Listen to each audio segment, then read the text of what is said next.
Welcome to వి5 news update చూద్దాం. విజయవాడకు చెందిన వేగా జ్యువెలర్స్ అధినేత వనమ కేశేశ్వరరావు సత్యవత్ దంపతుల కుమారులు వనమ నవీన్, వనమ సుధాకర్ ఆధ్వర్యంలో సామాజిక సేవా కార్యక్రమం చేపట్టారు. ఈ నేపథ్యంలో మొత్తం 2604 చదరపు అడుగుల డైనింగ్ హాల్ నిర్మాణానికి భూమి పూజ కార్యక్రమం నిర్వహించారు. చాట్రాయి మండలం చనుబండ గ్రామంలో జెడ్పీహెచ్ఎస్ హై స్కూల్లో, అలాగే వీసన్నపేట మండలం వేమిరెడ్డిపల్లి గ్రామంలో జెడ్పీహెచ్ఎస్ హై స్కూల్లో విద్యార్థులకు మధ్యాహ్న భోజన వసతులు సరిగ్గా లేకపోవడంతో వేగా జ్యువెలర్స్ వారు స్పందించారు. ఈ కార్యక్రమంలో చాట్రాయి ఎంఈఓ ఎం శ్రీనివాస్ పాల్గొన్నారు. కేశవరావు గారి నామధేయస్య నామ తతో ధర్మపత్నికరస్యాధిపతిం తథా పుత్రన్యాసకరస్య నమః ధ్యాయామి వాహయామి స్థాపయామి పూజయామి ఆయాం ముహూర్త శుభ ముహూర్తస్తు దేవం కొట్టండి. ఓం సర్వస్య నిక్షిప్తమయస్యాధిపతిం శుభమురోరభ్రువంతస్య ఆయాం భూమి పూజాం కరిష్యే.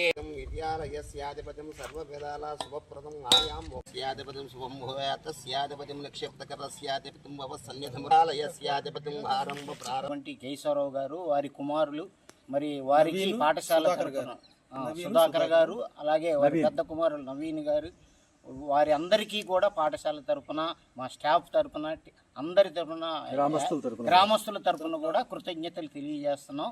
మీ జిల్లా పరిషత్ ఉన్నత పాఠశాల చనుబండ చాట్రాయి మండలం ఏలూరు జిల్లా అండి. నేను హెడ్మాస్టర్ని మాట్లాడుతున్నాను. మా పాఠశాలలో పిల్లలకి మధ్యాహ్న భోజనం చేసేటప్పుడు చాలా ఇబ్బందిగా ఉంటుందని మా పాఠశాల సిబ్బంది, విద్యా కమిటీ చైర్మన్, గ్రామ పెద్దలందరం కలిసి మా గ్రామస్తులు, గ్రామ పెద్దలు, దాతలు అనేటువంటి, అలాగే ఈ పాఠశాల పౌర విద్యార్థులు అయినటువంటి శ్రీ వనమ కేశవరావు గారు, వేగా జ్యువెలర్స్ అధినేత, వారి కుమారులు వనమ నవీన్ కుమార్ గారు, అలాగే వనమ సుధాకర్ గారిని వెళ్ళి మేము రిక్వెస్ట్ చేశాము, పాఠశాల విద్యార్థులకి డైనింగ్ హాల్ ఏర్పాటు చేయండి అని. వారు ఎంతో. డాక్టర్ బిఆర్ అంబేద్కర్ కోనసీమ జిల్లాలో పి గన్నవరంలో పాము కలకలం రేగింది. పి గన్నవరం మెయిన్ రోడ్లోని ఒక తాడుల షాపులో తాజుపాము బయటపడడంతో స్థానికులు భయాందోళనకు గురయ్యారు. సమాచారం అందుకున్న గణేష్ వర్మ హుటాహుటిన సంఘటన స్థలానికి చేరుకొని పామును సురక్షితంగా పట్టుకొని డబ్బాలో బంధించారు. ఈ సందర్భంగా గణేష్ వర్మ మాట్లాడుతూ పాము కాటు వేసిన వెంటనే సమీప ప్రభుత్వ ఆసుపత్రిలో చికిత్స చేయించుకుంటే ప్రాణహాని ఉండదని, భయపడకుండా ఉండడం చాలా ముఖ్యమని గణేష్ వర్మ ప్రజలకు విజ్ఞప్తి చేశారు.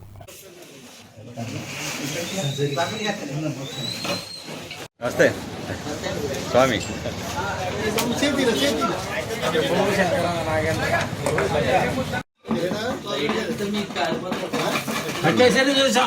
డబ్బాలో దూరింది. నీకు సినిమా చూపించారు ఇప్పుడు.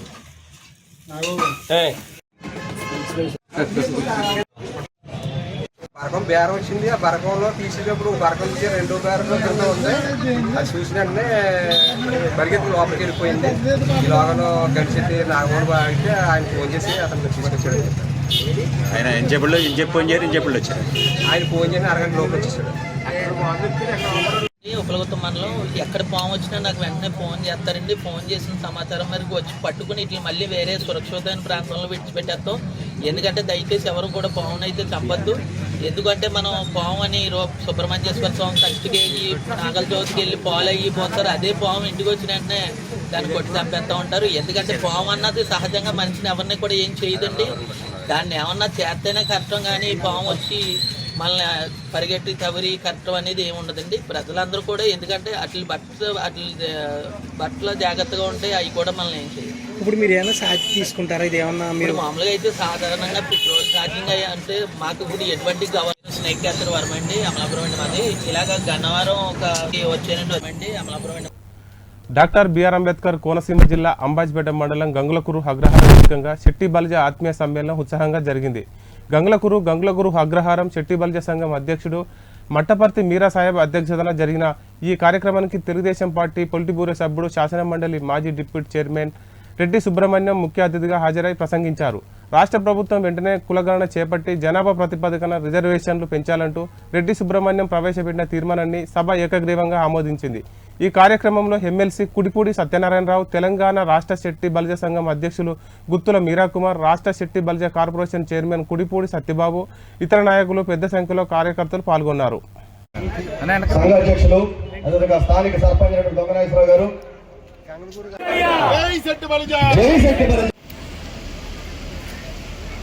విషయాన్ని దృష్టిలో పెట్టుకుని వేదిక మీద ఉన్నటువంటి అతిరథ మహారథులందరినీ పేరు పేరున సంబోధించలేదని అన్యదా భావించవద్దని వారికి మనవ చేసుకుంటూ, వేదిక మీద ఉన్నటువంటి పెద్దలారా, ఈ కార్యక్రమానికి విచ్చేసినటువంటి జాతీయాలారా, సోదరులారా, సోదరీమణులారా, పత్రికా విలేకరులారా, అందరికీ కూడా హృదయపూర్వకమైనటువంటి నమస్కారాలు తెలియజేసుకుంటూ ఉన్నా. చాలా ఆనందంగా ఉంది. చెట్టుబలి అంటే మొట్టమొదటిగా గుర్తొచ్చేది అమలాపురం. అమలాపురం అంటే మరి ముఖ్యంగా గుర్తించేది గంగలగూరు అగ్రహారం అని ఈ సందర్భంగా మీకు గుర్తు చేస్తున్నారు. నేను ఉపన్యాసం జోలికి పోను కానీ వాస్తవ విషయాలు, చరిత్ర నేటి యువతకు తెలియజేసే ప్రయత్నం మాత్రం చేస్తానని ఈ సందర్భంగా యువతకి ప్రత్యేకించి నేను అభ్యర్థిస్తున్నాను. చెట్టుబలి అంటే గుర్తొచ్చేది అమలాపురంలో బోనస్కూరులో మహానుభావుడు కీర్తి చేసులు సూర్యనారాయణ గారు ఒక చక్కటి మాట చెప్పారు. అసలు జనగణనతో పాటు కులగణన జరగాలి. ఈ సమాజంలో చెట్టుబలి ఎంతున్నారు, గౌడస్ ఎంతమంది ఉన్నారు, యాదవులు ఎంతమంది ఉన్నారు, అగ్నికుల క్షత్రియులు ఎంతమంది ఉన్నారు, యావత్ బీసీలు ఎంతమంది ఉన్నారు అనే జనాభా లెక్కలతో పాటు కుల గణన కూడా చేయాలని ఈ సభ ద్వారా ఒక తీర్మానం ప్రవేశపెడుతున్నాం. ఆమోదించవలసిందిగా మీ అందరినీ కూడా కోరుతూ ఉన్నాను. ఎందుకంటే దేనికైనా జనగణనే ముఖ్యం. ఆ జనగణనతో కులగణనే ముఖ్యం. ఆ కులగణ ప్రకారమే తమిళనాడు రిజర్వేషన్ లెక్కలు తేల్చి స్థానిక సంస్థల్లో అత్యధిక రిజర్వేషన్. సంఘ అధ్యక్షులు అదేవిధంగా స్థానిక సర్పంచ్ దొంగనాగేశ్వరరావు గారు.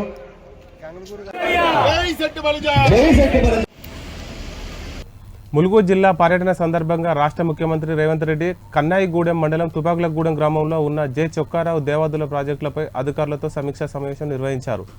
ప్రాజెక్టు పురోగతి, నీటి వినియోగం, సాగునీటి అవసరాలు, భవిష్యత్ కార్యాచరణపై అధికారులను ముఖ్యమంత్రి అడిగి తెలుసుకున్నారు. ఈ సమావేశంలో రాష్ట్ర మంత్రులు ఉత్తమ్ కుమార్ రెడ్డి, పొంగులేటి శ్రీనివాసరెడ్డి, సీతక్క, ప్రభుత్వ సలహాదారుడు వేం నరేందర్ రెడ్డి పాల్గొన్నారు. సమీక్షా సమావేశంలో జిల్లా కలెక్టర్ జేసీ దివాకర్, ఎస్పీతో పాటు సంబంధిత శాఖల ఉన్నతాధికారులు పాల్గొని ప్రాజెక్టు వివరాలను ముఖ్యమంత్రికి వివరించారు.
తెలంగాణలో బీఆర్ఎస్ పార్టీ శెట్టి బలిజలకు తీరని అన్యాయం చేసిందని రాష్ట్ర కార్మిక శాఖ మంత్రి వాసంశెట్టి సుభాష్ ఆరోపించారు.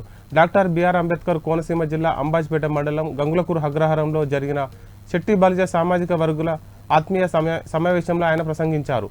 బీఆర్ఎస్ పార్టీని ఆంధ్రప్రదేశ్లో విస్తరించే ప్రయత్నాలు జరిగితే వాటిని ఆది నుంచే అడ్డుకొని పార్టీని భూస్థాపితం చేస్తామని హెచ్చరించారు. శెట్టి బలిజ సామాజిక వర్గంపై జరుగుతున్న అన్యాయాలను ఇకపై సహించేది లేదని, రాజకీయంగా బలమైన పోరాటం కొనసాగుతుందని మంత్రి వాసంశెట్టి సుభాష్ స్పష్టం చేశారు. మీరా కుమార్ గారు ఒకటి అమలాపురంలో కళ్యాణ మండపం గురించి ఆయన ప్రస్తావించారు. నేను టీడీపీ పార్టీలో జాయిన్ అవ్వకముందే గౌరవ ముఖ్యమంత్రి నారా చంద్రబాబు నాయుడు గారు వచ్చినప్పుడు కానీ అప్పట్లో ప్రతిపక్షంలో ఉండేవారు. తర్వాత లోకేష్ గారు వచ్చినప్పుడు కూడా కులం సంఘీయులు చాలామంది అమలాపురం కానీ చుట్టుపక్కల ప్రాంతాల నుంచి కానీ ఆ రోజు పాదయాత్రలో యువగళంలో వెళ్ళి రిప్రజెంటేషన్ ఇవ్వడం జరిగింది. మాకు అమలాపురంలో 2 ఎకరాల విస్తీర్ణంలో కళ్యాణ మండపం కావాలి. సో దాన్ని స్పందిస్తూ మొన్న కూడా ఆయన 2 ఎకరాలు తీసుకోమని చెప్పి ఎక్కడైనా ఉంటే సెర్చ్ చేసుకోమని చెప్పడం కూడా జరిగింది. దాంట్లో భాగంగా నాయకులందరూ కూడా వెళ్ళి 2 ఎకరాలు చూశారు, కానీ ఉన్న దాంట్లో అది నచ్చకపోవడంతో మళ్ళీ వెనక రావడం జరిగింది. ఆల్రెడీ దాని గురించి మన చంద్రమౌళి గారు ఇంకా చాలామంది దాని మీద ఎక్కడైతే బాగుంటుంది అనేది ప్లేసులు ఎదుగుతూ ఉన్నారు. ఖచ్చితంగా అది అవ్వగానే కార్మిక శాఖ మంత్రిగా సిఎస్ఆర్ ఫండ్స్ నా వంతు దానికి చేయడం మీరు కూడా చేస్తానంటే సంతోషం. ఆ విషయం వదిలేదేమీ లేదు, మళ్ళీ వెళ్తాం. అలాగే వాళ్ళు కర్మకాలి కానీ బీఆర్ఎస్ అని పార్టీ పెట్టి వచ్చారంటే ఈ ఆంధ్ర రాష్ట్రం కాలు కూడా వాళ్ళని పెట్టినామని మరి ఖచ్చితంగా నేను తెలియజేసుకుంటా ఉన్నాను. వాళ్ళు బీఆర్ఎస్ పెట్టినా ఏం పెట్టినా తీవ్ర అన్యాయం ఈ సెట్టిపల్లికి చేశారు. కాబట్టి ఆ గడ్డముక్కు పంతులు కానీ వాళ్ళ తనయుడు కానీ ఎవరు వచ్చినా సరే ఆంధ్ర రాష్ట్రంలో తరివేస్తామని మాత్రం నేను ఖచ్చితంగా తెలియజేసుకుంటూ, పోరాటాలు ఐక్యత అక్కడ కూడా కొనసాగుతున్నాయి. వాళ్ళు ఎవరు హైదరాబాద్లో ఎవరు కూడా సైలెంట్గా లేరు, వాళ్ళ పోరాటాలు వాళ్ళు చేస్తారు. ఇప్పుడు 2 సూచనలు చేశారు మీరా కుమార్. తెలంగాణ కాంగ్రెస్ కమిటీ సెక్రటరీ సందీప్ రాజ్ జన్మదినాన్ని పురస్కరించుకొని రంజాన్ ఇఫ్తార్ విందులతో కూడిన ప్రత్యేక కార్యక్రమాన్ని సికింద్రాబాద్ వారసగూడలో ఆయన అభిమానులు ఘనంగా నిర్వహించారు. ఈ వేడుకలో స్నేహభావం, సామాజిక సమరతను ప్రతిబింబించేలా సాగింది. ఈ కార్యక్రమానికి ముఖ్య అతిథిగా తెలంగాణ రాష్ట్ర assembly speaker Gaddam Prasad Kumar, cantonment MLA Sri Ganesh, Vikarabad municipal chairman Sri Ananya హాజరయ్యారు.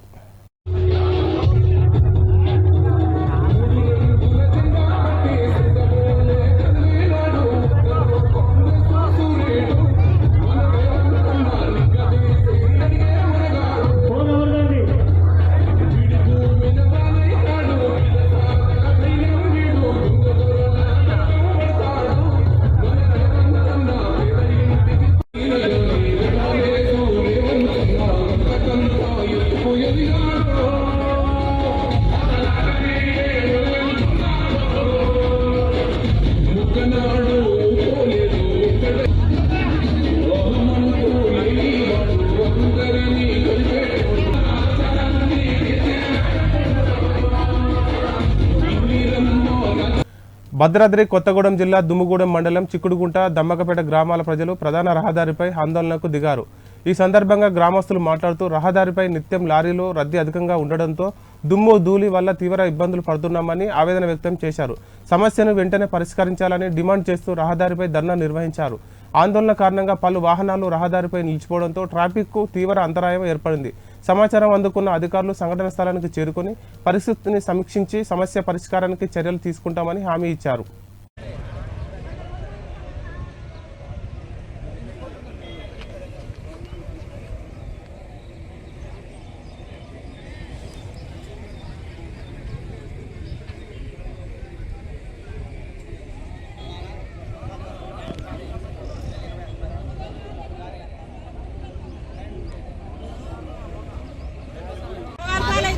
అది దమ్మకపేట గ్రామ పంచాయతీ సార్. మేము ఇక్కడ లోకల్లో ఉన్నటువంటి బీటీపీఎస్ పరిధిలో మా దమ్మకపేట గ్రామ పంచాయతీ అనే ఒక గ్రామం ఉంది సార్. అది బీటీపీఎస్ గ్రామంలో కూడా గోడ కానుకోనటువంటి ఉన్న గ్రామం సార్ మాది. వచ్చిపోయే ఈ లారీలు, బొగ్గు లారీల వల్ల సార్ ఎక్కడ లేని డస్ట్ అనేది మా ఇళ్ళ మీదకి రావడం, అనేకమైన రోగాలతోటి ఎన్నో రకాలు కూడా ఇక్కడ ఉన్నటువంటి ప్రజలు గురవుతున్నారు సార్. కాబట్టి మాకు ఎన్నో రకాలు కూడా మేము సీ గారి దగ్గరికి వెళ్ళి సార్ మరి ఇట్లా డస్ట్ వస్తుంది, ఇట్లా ఆగమైపోతున్నాం, తినే అన్నంలో కానీ తాగే నీళ్ళలో కూడా ఈ డస్ట్ అనేది పడుతుంది. ఎంత చేసినా కూడా వాటర్ కొట్టమంటే ఆ వాటర్ అనేది కూడా అప్పటి వరకే పరిష్కారం అవుతుంది సార్. మాకు తక్షణమే ఏదైనా మాకు వెంటనే పరిష్కారం అయ్యే ప్లాన్ ఏదైనా ఉంటే చేయాలి. ఈ రోడ్ల మీద కూడా సార్ మాకు ఏదైనా ఈ రోడ్డు మంచిగా కూడా ఏదైనా ఏర్పాట్లు చేసి ప్లాంట్ ద్వారా కానీ గవర్నమెంట్ ద్వారా కూడా మాకు ఈ రోడ్డు కూడా మంచి నీట్గా చేయాలని ఆలోచన మేము ఈ రోడ్డు మీద జరిగింది సార్. చాలా ప్రమాదానికి గురైపోతున్నాం సార్. మేమైతే ఎట్లా చేసైనా మరి ఇంతకుముందు కూడా 2.5 కోట్లు కలెక్టర్ గారికి అప్పచెప్పామమ్మ, కలెక్టర్ హ్యాండ్ ఓవర్లో ఉన్నాయి. ఏదైనా ఉంటే అక్కడ నుండే తీసుకొచ్చుకొని మీ గ్రామం కొరకు మీ కొరకు మీరు చేసి పెట్టుకోవాలనేసి సి గారు ఒక మాట చెప్పారు. కానీ ఆ కోట్లు అనేటివి ఎక్కడ పోతానే తెలియదు. కానీ చుట్టుపక్కల ఉన్న గ్రామస్తులు మాత్రం ఎన్నో రోగాలకు గురైపోయి మేము మంచాలు పడే పరిస్థితి వచ్చింది సార్. ఒక్కొక్కరికి 10 రోజులు 20 రోజులు జ్వరాలు సార్. ఏదన్నా సెలవు వచ్చింది అని అనుకుంటే ఈ రోడ్ల మీద నీళ్లు కొట్టే దిక్కు కూడా ఉండదు సార్. ఎవరికన్నా ఫోన్ చేస్తే నాది కాదు కాంట్రాక్ట్ వేరే వాళ్ళది కాదు కాంట్రాక్ట్ వేరే ఇంకొకరిది అనేసి వాళ్ళు మాట మార్చడం జరుగుతుంది. కాబట్టి ఇక్కడ ఉన్నటువంటి పిల్ల జల్ల పెద్దలు కూడా ఎన్నో రోగాల పాలై మంచాన పడే పరిస్థితి వచ్చింది. మాకంటూ ఏదైనా తక్షణమైన పరిష్కారం చేస్తేనే గవర్నమెంట్ అయినా పర్లేదు, ప్లాంట్ ద్వారా అయినా పర్వాలేదు, అప్పుడే ఈ రోడ్డు మీద నుండి మీకు ఖాళీ చేతంగా, లేకపోతే అయితే మీకు ఖాళీ. ఇవి ఇప్పటి వరకు ఉన్న అప్డేట్స్. మరిన్ని అప్డేట్స్తో మీ ముందుకు V5 న్యూస్.